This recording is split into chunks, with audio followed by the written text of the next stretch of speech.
Next, burying. Oh, burying. This is a very common way to dispose of a corpse. Okay? Most bodies are rarely deeply buried, especially if they are large. I don't know about you, but I've tried with some of these experiments to, dig some decent holes. And here in Texas, the ground is just straight clay. It is horrible. Even trying to plant a plant out in my yard is just a big old pain because it is really, really hard to get anywhere underneath that topsoil. Those first couple of inches, you get past those first couple of inches, it is just rock hard underneath there. And so think about, you have a big animal or you have a big body trying to bury this thing 4, 5, 6 feet down. It takes forever and it's exhausting to dig this hole. And the more time a criminal spends with a victim, the greater the chance that there will be evidence transferred to that victim, or that the killer will be caught with the victim's remains or with the animal's remains. So most people who are trying to get rid of a body in this manner, they don't spend 12 hours trying to dig a deep hole, or they don't go and rent a backhoe because, man, if they get caught with a backhoe somewhere, that's a pretty big indication of what you digging. So if they didn't plan for this, they just suddenly have this body that they're trying to get rid of, it usually ends up in a hastily dug shallow grave. That's usually what you see. So that is just a few inches down, as far as they can get, dump the body in, cover it with soil, run away. Okay. Buried remains are still colonized by insects, as we looked at with that insect succession, but that burial influences the time required for the insect to reach the remains. It also influences the sequence of colonization, what species are involved, and the rate of decomposition. Okay, so if you remember back to insect succession and decomposition, I talked about Megnin, and he has those 8 sears for an exposed body and 3 sears for a buried body.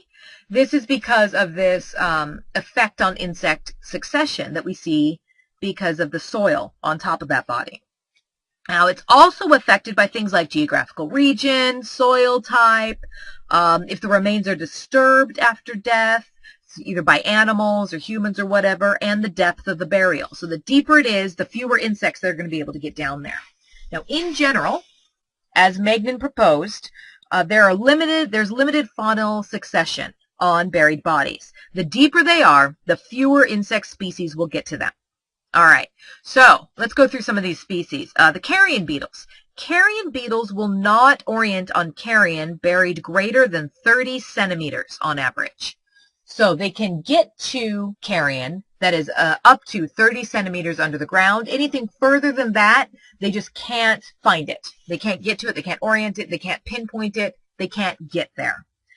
Calophorids will find bodies that are buried a few feet down, up to about 3 feet, but that burial will delay insect colonization of the remains by 2 weeks or more. So maggots can burrow down into the soil. They do that every time that they pupate. They're good at it. It's what they do. The small ones can get in between soil particles. However, it will delay that colonization. So you'll see a bunch of flies being attracted to these remains. And as the remains decompose and they weep more fluids into the soils, they'll become more and more attractive. But it's about a 2-week delay for insect colonization there. Coffin flies. So you can see a picture of a coffin fly here.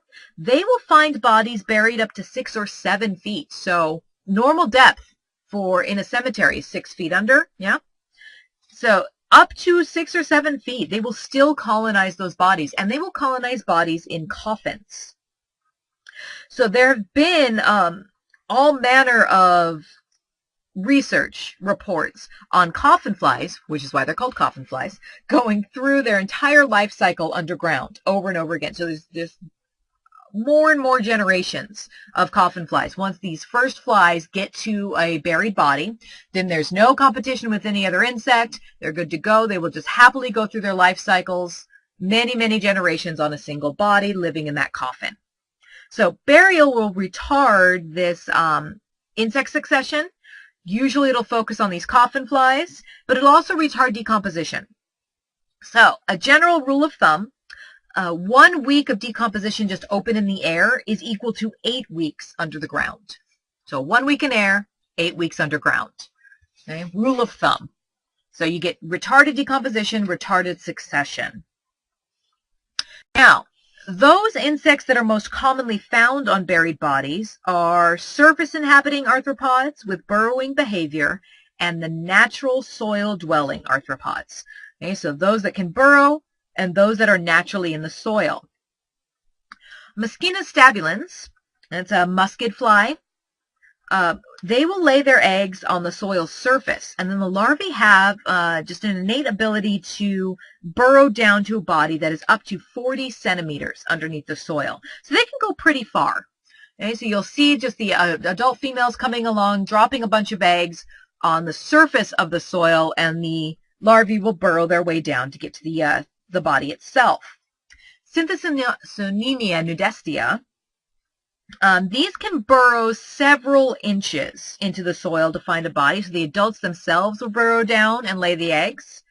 Phania, okay, they will tend to limit their burrowing to 40 centimeters, so that's that other smaller musket fly, Phania, while phorids have been known to burrow hundreds of centimeters in a quest for a body. So like I said, 6 to 7 feet they can get down there. So phorids have that ability to go through many, many life cycles or many, many generations underneath the ground on a buried corpse.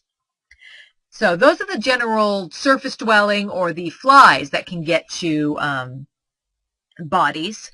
Then we see those arthropods that are normally soil dwelling, things like ants or root feeding beetles or rove beetles, that will utilize the corpse as a source of protein and calories just because they're already in the soil. They're already using that as their habitat. And then suddenly there's this awesome body there. And hey, they're going to eat it. It's going to happen. So in general, the process of decay in buried corpses is similar to exposed bodies. So it goes through the fresh, the bloat, etc., except it lasts much, much longer. Okay, so about 8 times longer. All of the major carrion-associated arthropods are represented, but there tends to be an absence of surface-dwelling insects. So those that don't have any burrowing ability at all, we just don't see those on the body.